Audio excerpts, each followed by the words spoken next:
आज यह बिरहा जो हम गाने चल रहा हूँ यूकी कैसेट चैनल के माध्यम से आप रमित भाई के देख रेख में यह गीत गाने जा रहा हूँ। आप लोगों तक यह बिरहा पहुँचेगा। साथियों, हमें विश्वास है कि आप लोग सुन करके जरूर पसंद होंगे।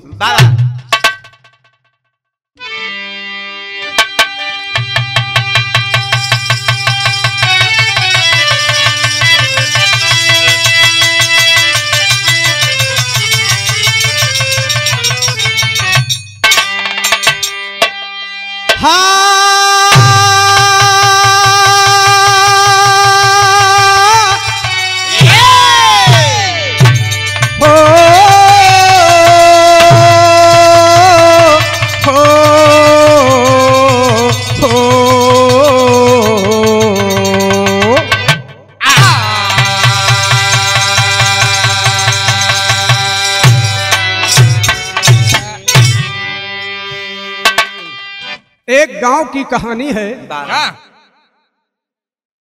लोग कहते कि मन कोरा कागज है ये, जो शुरू में लिखा वो है मिटता नहीं।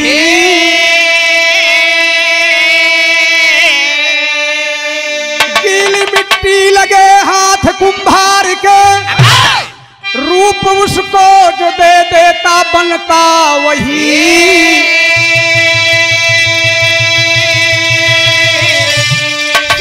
संतों का प्रवचन भरा ज्ञान है, एक ही पल में सब ही मिटा दे मुसीबती।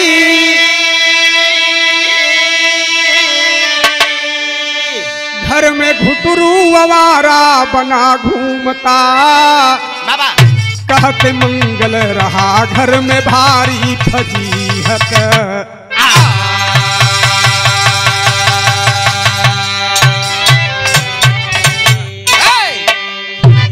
एक गांव में माता पिता एक लड़का जौने का नाम घुटरू बताया गया।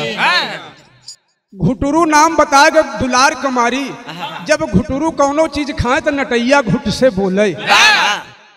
अगल बगल वाले लोग कहे यार तोहे लड़का के नटई बोला था, नाम धराए दे घुटरू। बड़ा सुख चैन से समय बीतत रहा, लेकिन धीरे धीरे जब घुटरू सयान भन शादी ब्याह कई देहन तो घुटरू बड़ा आवारा गर्दी करे लगे। कहीं जात है बाजारे तो चला जाए मौसिया ने, इतना आवारा कई महतारी से कहे हम यहाँ जात है तो चला जाए वहाँ। महतारी बाप दोनों परेशान हो गए। एक दिन महतारी बड़े अफसोस में बा, माथे पर हाथ दई के सोचत बा और अपने किस्मत के लिए अपने जीवन के लिए सोचत बा और कोसत बा, रोए रोए के कहत का बा दुआरे बैठ के।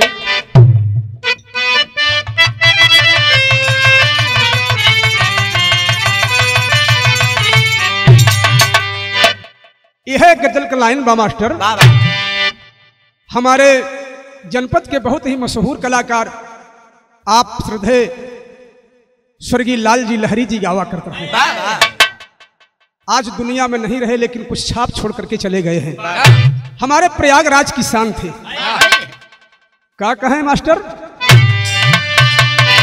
कि न आना बुरा है, न जाना बुरा है।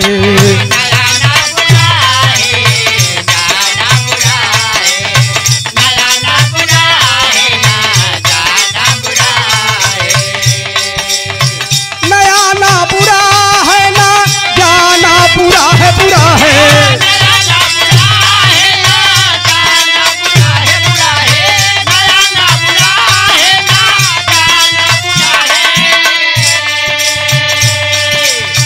हसीनों से दिल को लगाना बुरा है, हसीनों से दिल को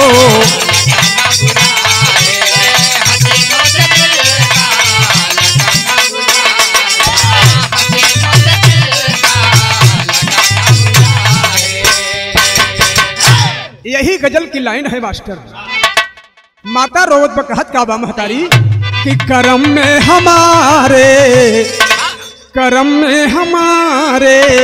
लिखे क्या विधाता, करम में हमारे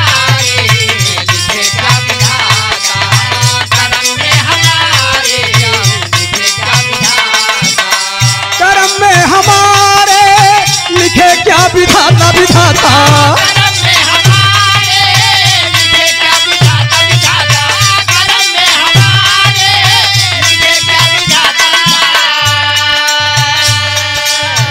दशा देख सुत की, दशा देख सुत की तड़पती है माता।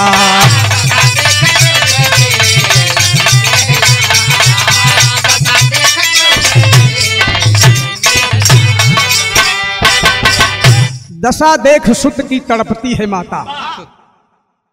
ए बाबू महतारी दरवाजे पर रोवत रहे, तब तक एक संत पहुंच गए। कोई है दरवाजे पर? महतारी हाथ जोड़ करके सामने आई, कहे बाबा जी बताओ। कहे बताई क्या, हम अपन गर्ज लेके घूमत है। कहे बाबा जी हमहू के बड़ा तकलीफ बा। कौने बात के तकलीफ बा? महतारी जब बताएस तो बाबा कहे सुनाई तुहार तकलीफ दूर हो जाई। एक बात हम बतावत है, यह ध्यान रहे परिवार पर। जौहरी का लाइन में मास्टर।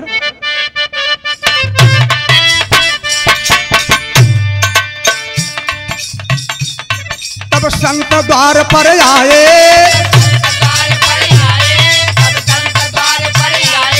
माता को धीर धराए,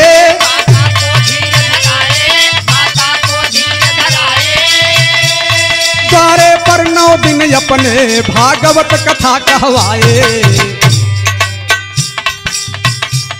जबरी से कथा सुने बिन,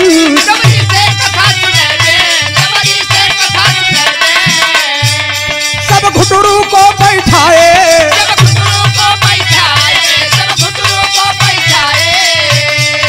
दुई 4 दिना जब बीता तब घुटरू के मन भाए। ए बाबू संत जी कहे द्वारे पर अपने 9 दिन भागवत गीता कहवावा, घुटरू के सुनवावा। और इनकर सब जो एहर ओहर बहकत है, इनकर बहकत दूर हो जाई। कहे अच्छा। दूसरे दिन एक महाराज से मिलके अपने दरवाजे पर कथा भागवत का सिस्टम चालू कर दे। कथा भागवत होए लाग, जबरी से 2-4 जने घुटरू के बैठाए के ले जाए, लेकिन घुटरू अच्छो दांव पावे तो छोड़ के भाग जाए। लेकिन जबरी से कथा सुने बिन, जबरी से कथा सुने बिन, जबरी से कथा सुने बिन, सब घुटरू को बैठाए, सब घुटरू को बैठाए, सब घुटरू को बैठाए। हो गई पूर्ण आहुति, हो गई पूर्ण आहुति, हो गई पूर्ण आहुति, संतों की हुई विदाई, संतों की हुई विदाई, संतों की हुई विदाई। तब काम काज करने में घुटरू के रुचि है आई। 9 दिना के भागवत गीता समापन हुई गया, संतन के विदाई हुई दरवाजे से। घुटरू के मने भाई गया, जवन एहर ओहर घुटरू बहकत रहे, वह कथा सुन के इनके दिमाग में आएगा कि हमहू के देश दुनिया के लाज लिहाज में काम करे चाहे। महतारी बाप हमार बहुत तड़पत है, ऐसा तड़पावे न चाहे, सारा घर के काम काज करे लागे। महतारी बाप बड़ा खुश भैन, और जब महतारी बाप खुश भैन बाबूजी, तो एक दिन बाबूजी बुढ़िया से कहा था कि सुना अब तक घुटरुआ हमारे घर का सारा काम काज करे ला। कहा तब का कहतू तो जाई घुटरुआ का मेहरारू आन लिया। कहे अच्छा, तो हमारो यही विचार कहत बा कि जा। कहे देखा हम काल्हिन जाब विदेशिया के लाइन में मास्टर।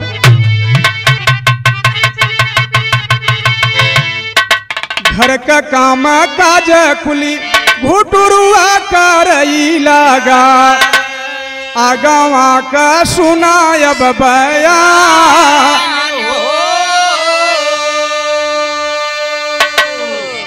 बूढ़ा से अपने कहई लागे बुढ़ऊ, ले अइबे पातोही आके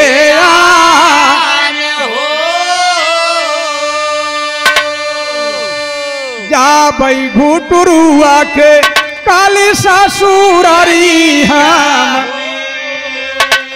सुना तानी धाई के धियान हो।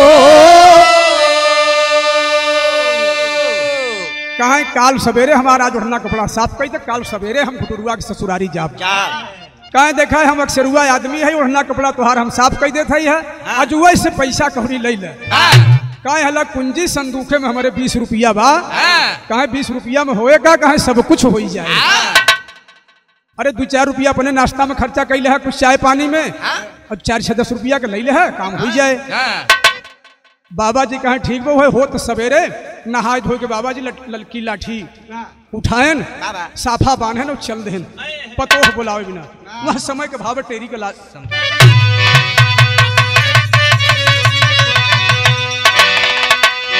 बाबा जी समधिया ने चल दिए, अरे बाबा बाबा बाबा जी समधिया ने चल दिए।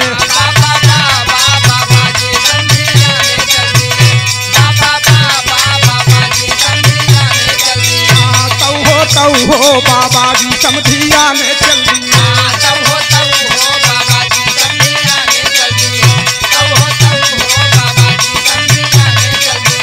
बूढ़ा हो सवेरे बूढ़ा हो सवेरे बूढ़ा हो सवेरे बूढ़ा हो सवेरे चल खेत खरिहाने, बाबा जी समधिया ने चल दिया।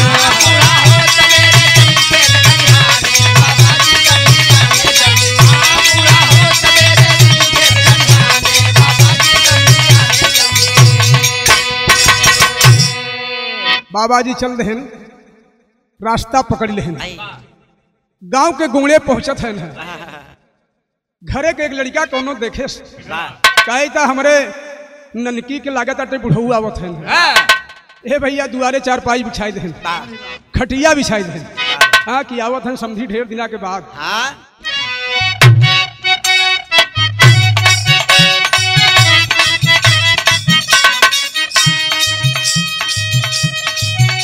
अब पूर्व दिशा में लाली निकलत पहुंच गए समधी के घर, पहुंच गए समधी के घर, पहुंच गए समधी के घर। देख अतिथ सब भये अचंभित, समधी आयन यही अवसर है,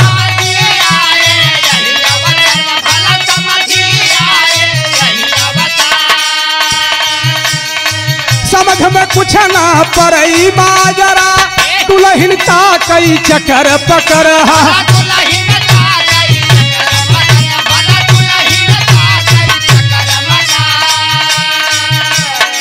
विदा करायब बहू के हमरे, विदा करायब बहू के हमरे, जल्दी जाबई दूर सफा।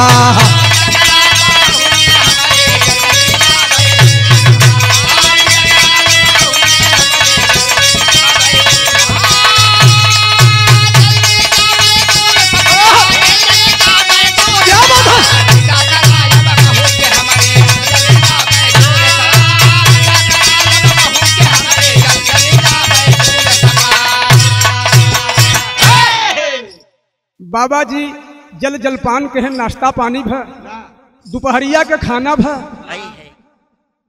समधी से बातचीत करत करत कहे देखा बहुत दिना के बाद आई है, और जल्दी विदाई कह देता भाई हम इतनी टाइम ले आए कि जाब, कहे अरे भाई आज रहा काल जाए, बहुत दिना के बाद आई है, का दिना तुम्हारा मेहमानी हो जाए, मेहमानी हो जाए तब जाए, कहे नहीं अजूबे विदा करा भाई हम ले आए के जाबे। जब इनकर सभा के बात सुन के समधी ने आड़े से कहत बा, तो समधी ने आड़े से बतियावई, अब विदाई बिना तुरंत नहीं आवई, अरे जतरा आजुल बाटे दिशा सूल सम्मान, बाबा जी समधिया ने चल दिए।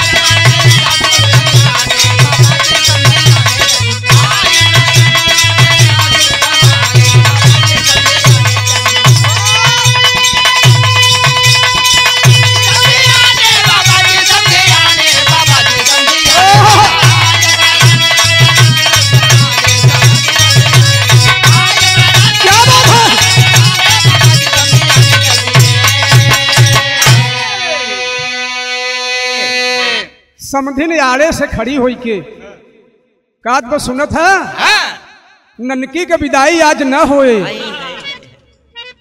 कहे काहे कहे सब कहा था ने आज दिशा सूल है, कहे अच्छा इहो बात पका, कहे हाँ आज दिशा सूल अटे विदाई न होए। समधी कहा था ना भैया हम दिशा सूल नहीं जाने तो हम लियाई के जाओ आप विदा करा। समधी हाथ जोड़ कहा था नहीं भैया दिशा सूल जब घर वाले हरकत हैं तो आज मान जा। और हकीकत बा आज भी लोग अंधकार में फंसा है। एक कहावत बुजुर्ग लोग कहे हैं ना कि सोम शनिचर पूर्व न चालू, मंगर बुध उत्तर दिशकालू, दक्षिण दे डाले चढ़ ताकई और तबो बहुर न आवई। कहीं कहे कहावत सुने है कहीं सुने तो है लेकिन सब धकोसला बा। एहमे कौनो असलियत बात नहीं भाई आप विदा करा। हम एक को बात माने नहीं कहीं देखा न विदा करवा तो हम चला जाब। समधी के जिद देख के कहा छे भैया ठीक बाटे विदाई हमें करें के चाहे तू आज लिया के जाए चाहे एक गीत बा मास्टर। गईले ससुरारी गईले गईले गईले गईले ससुरारी बन के दुल्हवा हम एक ठीक कमाल कई दिया।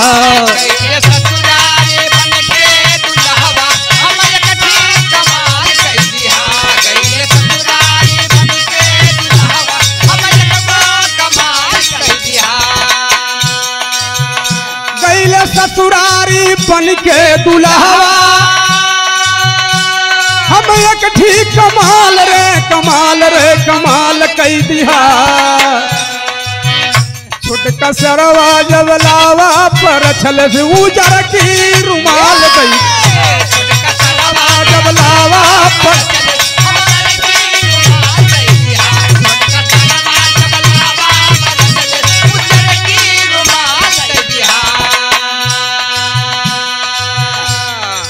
बाबा कहा था सुना बाबा समझावई आपन वसूल, बाबा समझावई आपन वसूल हम न मानी दिशा सूल कबहू।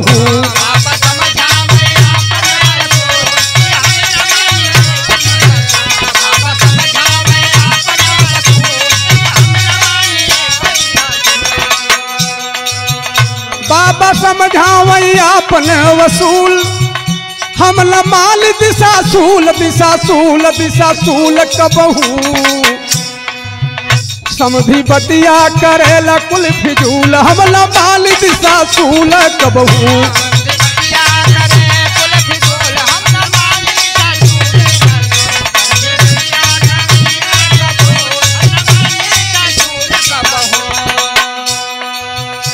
हम दिशा सूल भैया नहीं माने तू विदाई करा।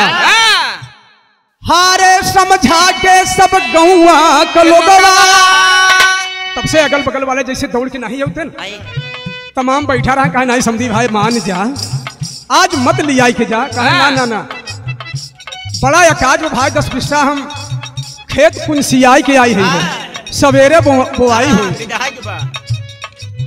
हारे समझा के सब गौआ का लोगवा अरे बाबा का है विधि नटारे संयोगवा।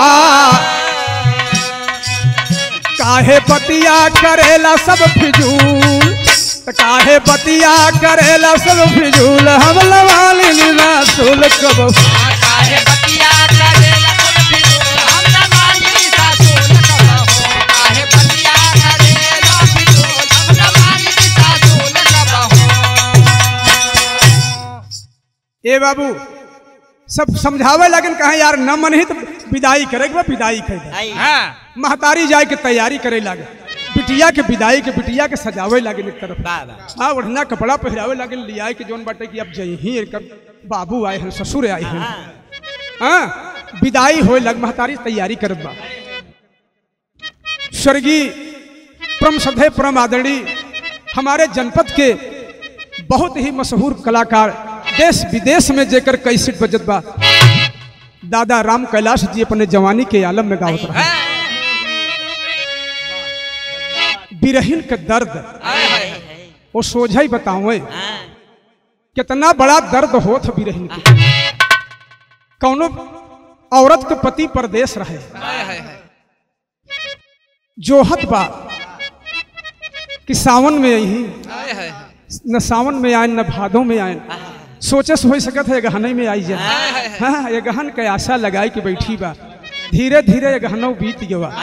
जब नहीं आयन तो बिरह, बिरह माने दर्द, जहाँ दर्द हो जाए वही बिरह है। बाबूजी ऐसे कहा कि जहाँ कुर्ता का टोक पकड़ ले कहे जहाँ दर्द हो जाए वही बिरह है। बिरह में दुल्हन कहत बा, हरे राम पिया परदेसिया, अरे पिया परदेसिया लावट के नाही आए, पिया पर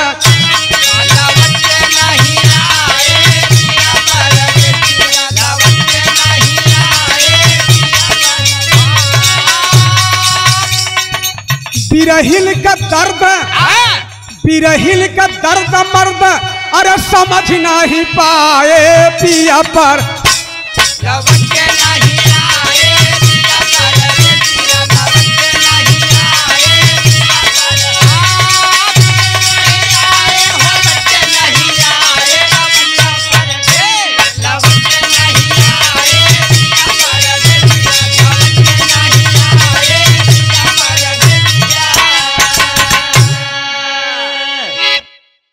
हरे राम विदाई करे माई, अरे विदाई करे माई कई के ही रही के मोट हो विदाई कर।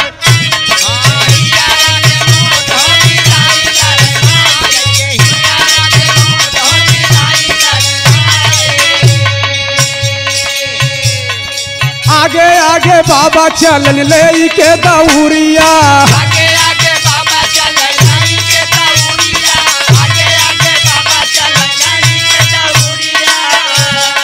पीछावा से हा पीछावा से धीरे धीरे चलत बहुअरिया,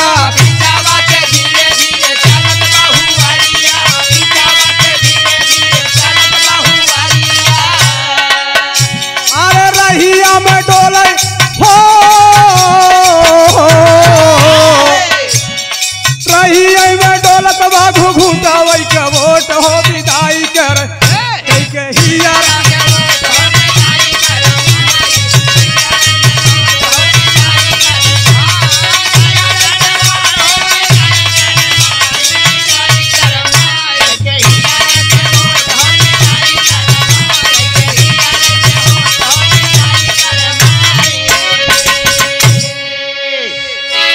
बाबूजी लियाई के चल रहे हैं। आप धीरे धीरे लियाई के जाते हैं। बाबूजी सिर पर अपने पाथी कहत रहन। तब आज तक तमाम सिस्टम चला बा। पहले पाथी बांधत रहा तो लोग झोरे लटकाई के चला जाते हैं। सब सिस्टम ही आगे पीछे हो गए बा। मोटरसाइकिल बैठ के बाबा पाथी मुड़े पर धरे, लाठी हाथ में ले चला जात रहे। एक जगह पर रास्ता तिराहा रहे, सरपताही रहे मजे के अगले बगले। बाबा जी कुछ दूरी पर चला गए। होत का बा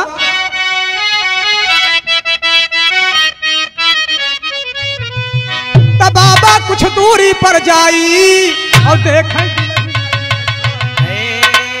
अरे जो है बैठ राह में दुल्हन नहीं दिखाने, बाजी समझिया ने चल दिए।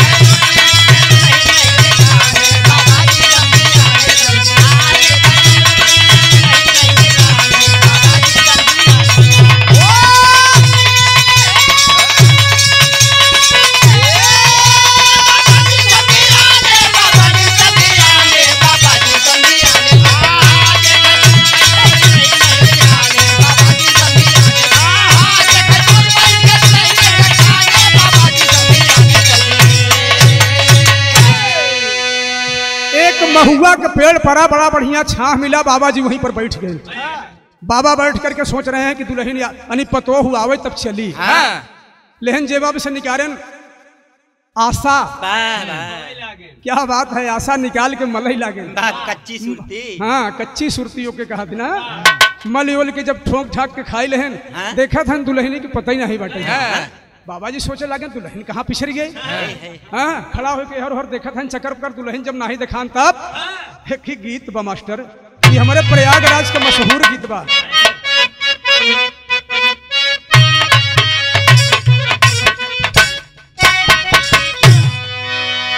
इहो दादाई जी का आए रहन है कहे जवन मजा अरे जवन मजा राम कई भजनिया कौन दुल्हनिया में नाही। और यह रज के पूर्वांचल वाले तेल मसाला हिम गरम कई दिन का अरे तवल दुल्हनिया अब तवल दुल्हनिया रे तवल दुल्हनिया में नाही। और जवन मजाया में का चटनिया तवन सोवधनिया में नाही।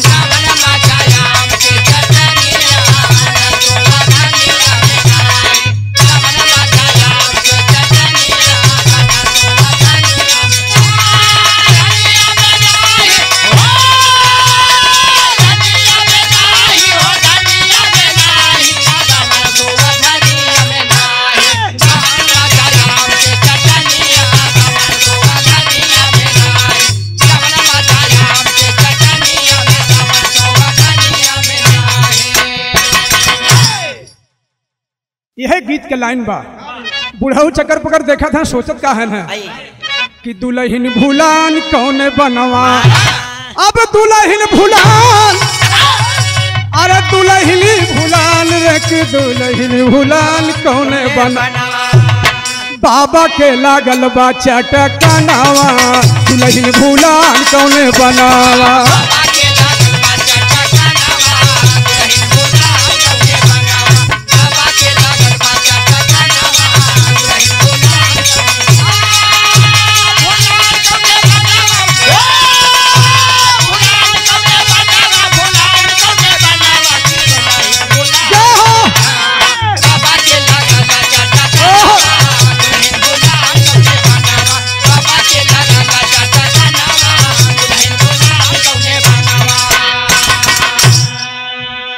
तो बुढ़ऊ लवट पड़े तत्काल और देखे राह में गजब का हाल हो कि दुल्हन भूलान कौने बनवा। अरे दुल्हन भूलान कौने बनवा बहू जाता दूसरे के संग दुल्हन भूलान कौने बनवा।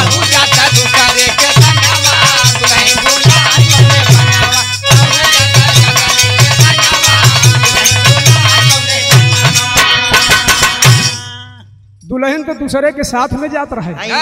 एक रास्ता में जने मिल गए राही पूछे लगे अरे भाई कोनो एक को दुल्हन देखा है कहे हाँ भैया दुल्हन तो देखा है जने वाह बुढ़वा लिया के जात बा कहे हाँ नहीं हम आ रहे लिया ससुर कौन जात बा जाता हूँ तो बुढ़वा के साथ है। हाँ जाता हूँ तो बुढ़वा के साथ है। ए बाबू रास्ता में जौन बाटे है चल रहे कहे वाह देखा दादा वाह लिया के जात है। दादा अपन लाठी लेहन और खेतारी खेतारी बड़ा है दाबन बड़ा है दाब के जाके पहुंचे ना पूछ के कहा था कसो ईगा कहा भाई जब देखा था तो कहा था अरे अपने शरीर में शरीर मिलावा था तो जैसे बुढ़ऊ शरीर वैसे ओकर शरीर लाठी देखा था तो वैसे लाठी जैसे इनकर लाठी वैसे ओकर लाठी जैसे अपना साफा बांधे रहा है वैसे वो बांधे रहा जौने ढंग के अपना मोछा में रो रहा है वैसे धोती कपड़ा टू कापी सब मिलत रहा। बुढ़ऊ पूछत है बुढ़ऊ कहाँ सुनाए भाई बुढ़ऊ कहाँ सुनाए भाई अरे ई बात सुत का हमारे लुगाई की दुल्हन भूलान कौन बन अरे दुल्हन भूलान कौन बनवा दोनों जने एक ही बरनावा दुल्हन भूलान कौन बना।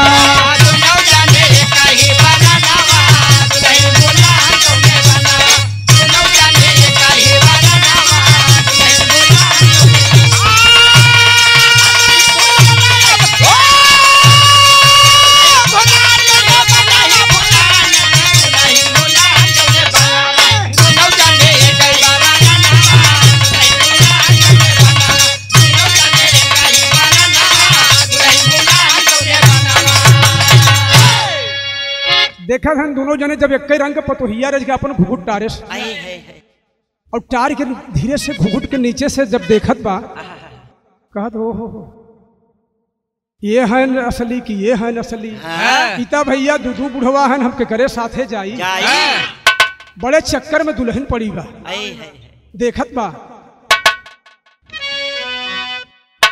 एक ही उम्र रूप और रंग, तो एक ही उम्र रूप और रंग, पतोहिया लख के होई गई दंग। अरे के बा असली के बा नकली न पहचान, बाबा जी समधिया ने चल दिए।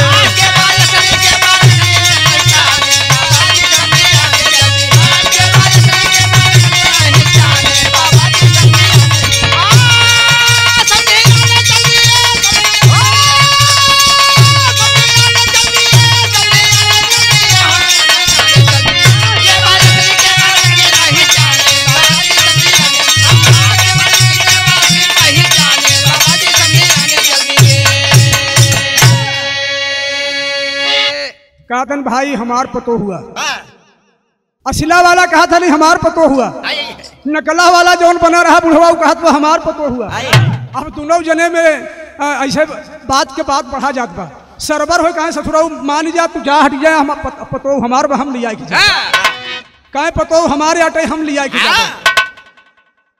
कहत कहत दोनों जने में धीरे धीरे झगड़ा बढ़ी गया।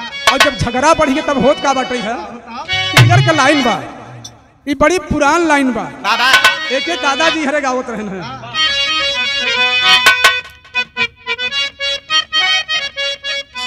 वाह वाह। दोनों में हो गया पटकी पटका मारे एक दूसरे के फटका, दोनों में हो गया पटकी पटका मारे एक दूसरे के फटका, फटका दे दोनों दादन दोनों का नवाना, फटका दे दनादन सुन ले दोनों का नवाना। लपेटे गिरे डाल के खाले को छोड़वैया नहीं देखा ले। दुल्हन सोचत मेरे बाप रे बाप ही क्या करते हैं दोनों जने, लपेटे गिरे सड़क के खाले के छोड़वैया नहीं देखा, कौने जंजाले में फंस गई बजनावा। दुल्हन कहा सुनायक बात घरवा दूरी बहु जनाब, दुल्हन कहा सुनायक बात घरवा दूरी बहु जनाब, रात जब हो जाए न जाबे केहू के संगा, झगड़ा दे लोग मिटाई पहले घरवा चला लिया, सब फरियाई जुटी है सारा खानदानवा।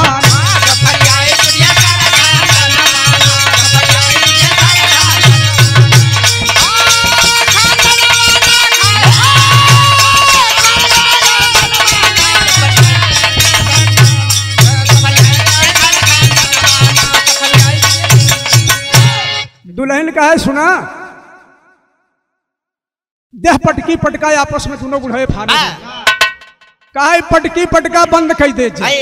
सुना हमारी एक बात, अगर आप लोग ऐसे झगड़ा टट्टा करबा तो धीरे धीरे समय बीती जात बाटे है, सूरज देखा ढल चुका बा, और हम दोनों केहू के साथे जाब न, अब थोड़े थोड़े दूर से हम आवत है, हमारे गांव देखात बा, हम राम सेवक के बिटिया है, पूछत ताचत पहुंच जावे। दोनों झगड़ा बंद कर दे, हाथ जोड़ खड़ा बन कहे नहीं तू चला हमारे साथ साथे, कहे चला घरे कर सब सारा झंझट मिट जाए, घरे पहुंच जावा सब दुखी गांव देश वाले फरियाई जाए। दोनों जने अपन गठरी उठाए वो अपन गठरी उठाए, न कल का पहले अपन गठरी उठा के आगे आगे चला कहे चल चल चल बिटिया हमारे साथ लिया के चल दे। असिलका बेचारू 10 लाठा दूरी पर है, एक ही गीत लगे मास्टर,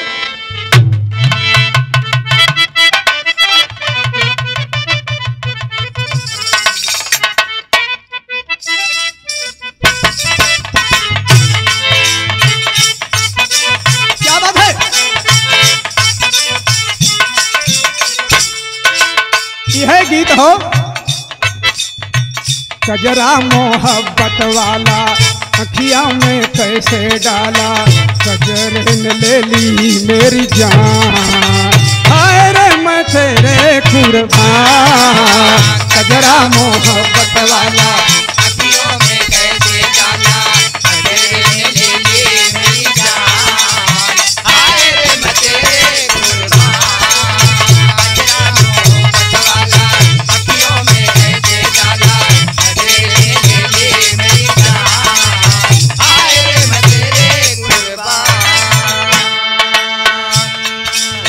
सिरवा पे दौरा धई के सिरवा पे दौरा धई के संग में पतोहिया लेके घरे आए तीनों साथ साथ लजिया बचावा दीनानाथ सिरवा पे दौरा तीनों साथ साथ लजिया बचावा दीनानाथ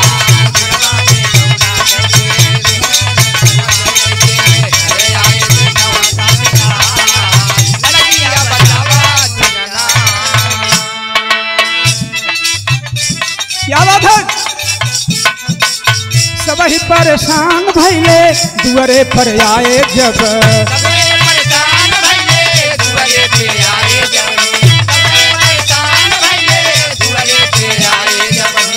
हल्ला मचाबा भारी हल्ला मचाबा भारी दुआरे पर देखे सब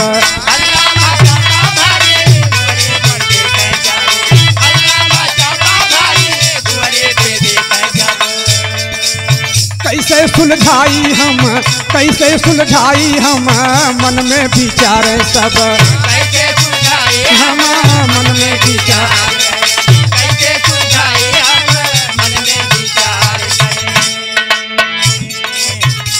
वाह वाह देखा था दुआरे पर हल्ला मचाबा गांव देश वाले सब जुट गए हैं नकलका जाए के पहले 4 खटिया पर बैठ गए चाहे बूढ़ा अरे पानी दाना लिए पतोहिए में परेशान रहबू बूढ़ा धीरे से अच्छत फच्छत जल लोटा में लेके अड़ाई के और पतोह लेके न भीतराई दी दुआरे जब निकल के आवत हैं तो देखा था दू बुढ़वा बैठा है मामला अब फंसा बुढ़िया चक्कर में पड़ी बुढ़िया बड़े चक्कर में पड़ी 60 वर्ष की उम्र हो गई बड़ा पूजा प्रतिज्ञा किया अगरबत्ती ले से हाथे उठाए एक लोटा पानी ले ले से हाथ में और दौड़ के मंदिर में जात बा बूढ़ा देवता मनावे मंदिर के पीछे जावे बूढ़ा देवता मनावे मंदिर के पीछे जावे हथवा के पीछे जोरे माथ लजिया बचाया दीनानाथ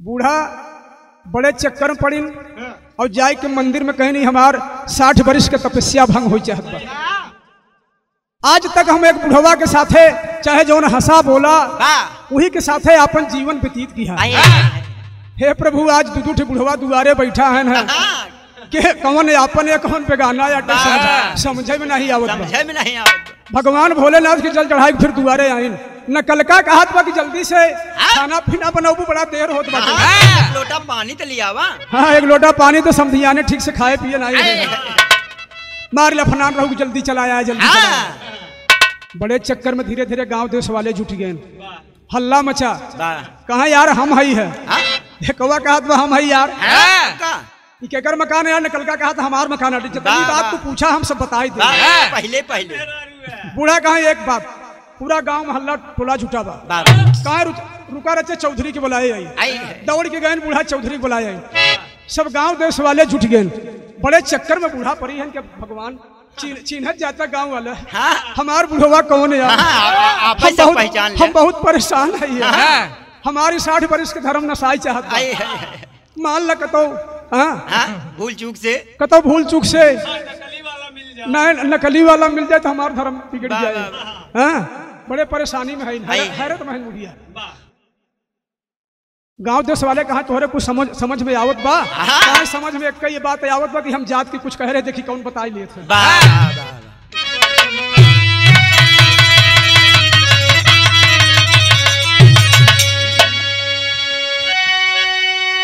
बूढ़ा पूछे लागिन कहे जे हमार बात बताई दे वही हमारे यहाँ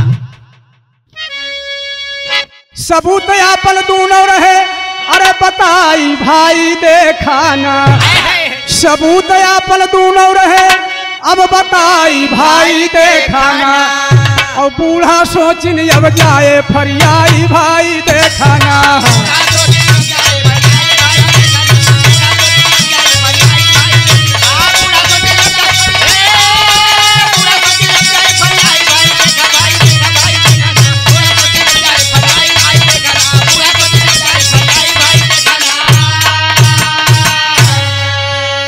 बूढ़ा बोली चल समैया, अब बूढ़ा बोली चल समैया, कौन बात हम कहली हो, और दोनों जने में जे पति आए वह पति मोर कहा नकलवा हमसे कहूँ जताई भाई बोला ना, और जल्दी आया नाही बैल बनाई भाई बोला ना।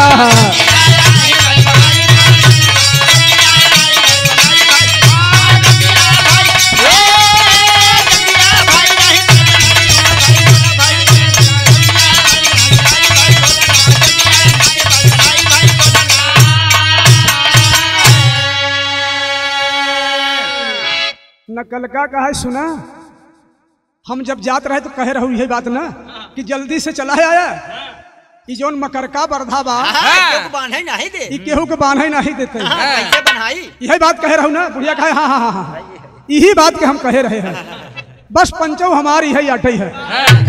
हाँ, नकलका का हाथ पकड़ ले और लिया कहा चलाओ चली खाना पीना बना भाई दहिया नाती असिलवा रहा बहे तू कहाँ तू आई। अरे बाप रे बाप, असिलवा सोचत कहा देखत है, अरे गांव वाले तो गांव ही आले, गांव देश तो ससुर पगलाने भी है, गुजरी पगलाई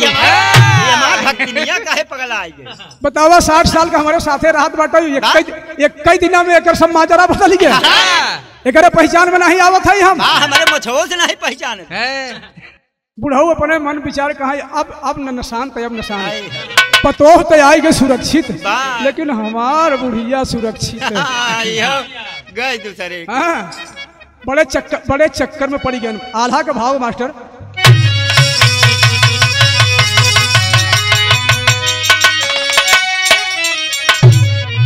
अरे बुढ़ऊ विचार करे लागे सोचे अपन मनवा भैया,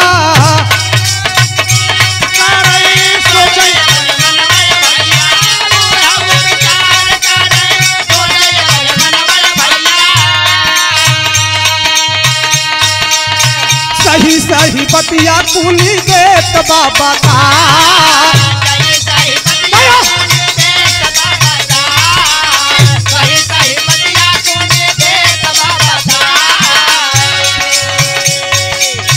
कहे तो ससुरवा सारी बात बताई देत बा सही सही।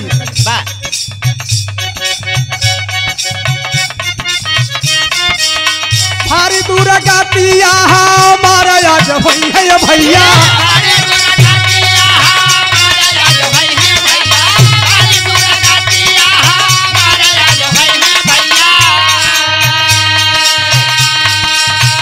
भर के गई सबका माती आई मारा,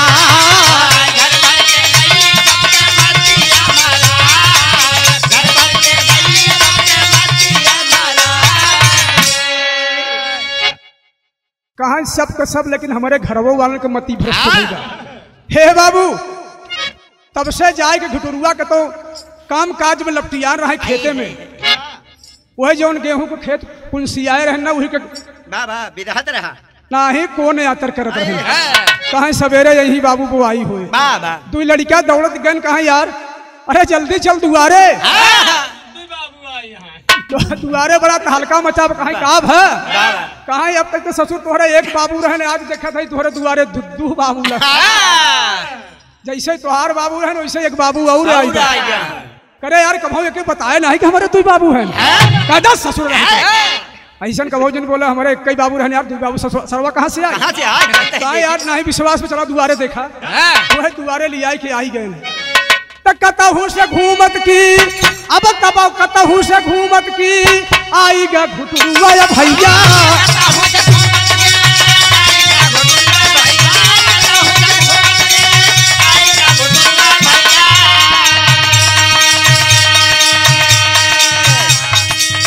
जल्दी से लावा लाला के नहीं जला,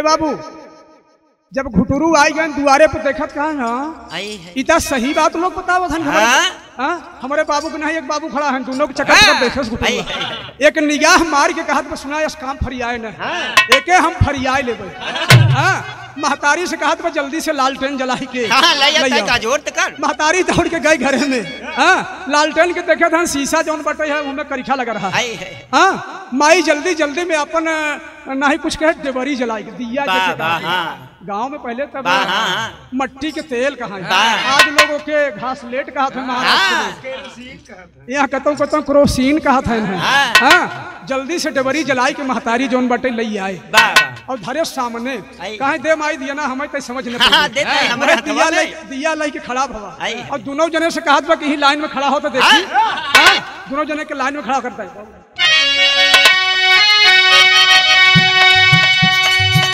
अरे खड़ा भाई दोनों तब दिया के या जोरावा अरे खड़ा भाई दोनों जन दिया के या जोरावा अरे बूढ़ा दौड़ी आई तब डेबरी जला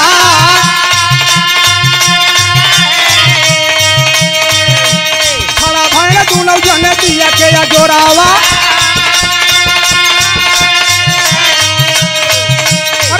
जाने से तब कहा लागा फरिया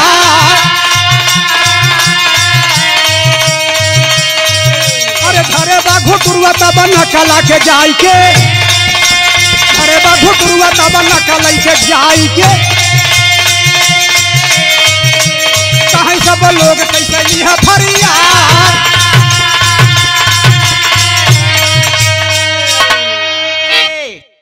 नकलका के जाई के पकड़ ले सब गांव वाले कहा था करे घुटरू हम पचे जुटा रहे यार तोहरे सामने तो हम पचे बेकार है कौनो काम के नहीं है कैसे तू पहचाना कहा यार हम पहचान लिया तोहरे की पहचाने की शक्ति नहीं रही हम पहचान लिया कौन हमारा सलाह बाबू है न कौन नकला कहा से यार बताऊ कैसे पहचाना कहा बतावत है सुना खड़ी के लाइन बा पंडित जी का बतिया खियाल कैले हम नाही हो पर छहिया प्रतन के कबहू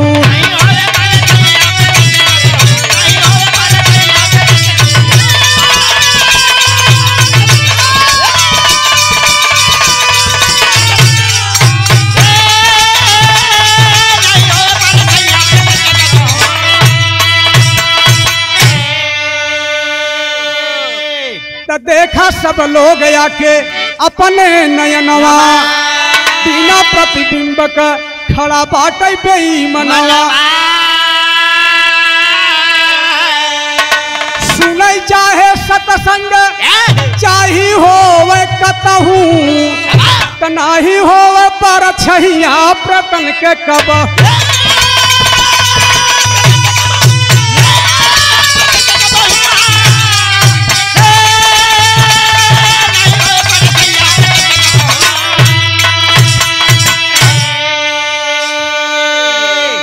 कहाँ पहचाने ऐसे कि दिया के सामने जब दोनों के खड़ा कर दिया तो जे असली बा आदमी के परछाई होते प्रेतन के परछाई नहीं हो तो ये है नकली जोने के कालर हम पकड़े हैं मारा गांव वाले के लाते घूसा 4-6 घूसा मारा 2-4 जने 2-4 डंडा बासे वाला चलाइन दे कहे भैया महाराज जी आपन हम हाल बतावत है हमार नाम बा दिशा सूल हम है दिशा सूल ए हमार मानन नहीं बात जान के नहीं मानन यह बिना इनके हम परेशान करे लागे कहे बाप रे बाप तू दिशा सूल है वह सबसे हाथ जोड़ के बतावत बा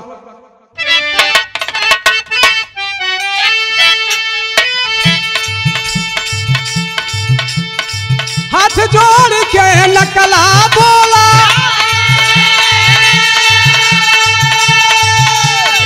है हम दिशा सूल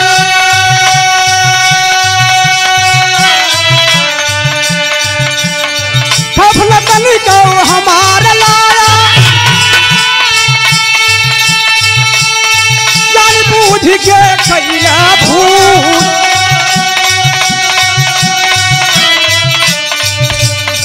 अनजाने में अगर जो जावे अरे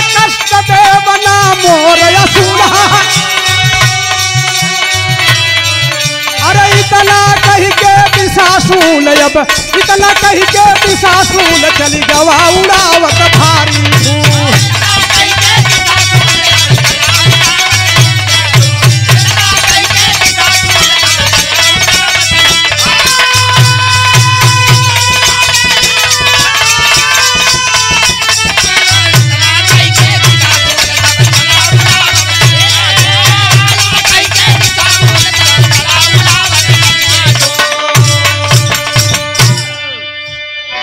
इतना कहकर के दिशाशूल धीरे से निकल लिया वहां से बाबू। यही से हमारे विरह का समापन होता है। तो स्वामी राम हित गुरु भगेलु अब गुरुवर राम किशोर मंगल जौनपुरी की कविता अब चर्चित बाच हुओ।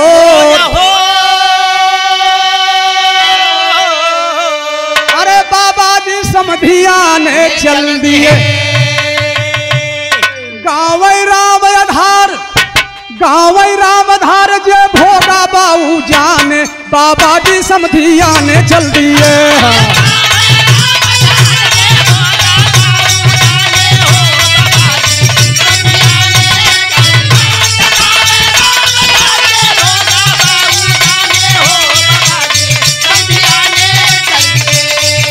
ले जाएंगे दिलवाली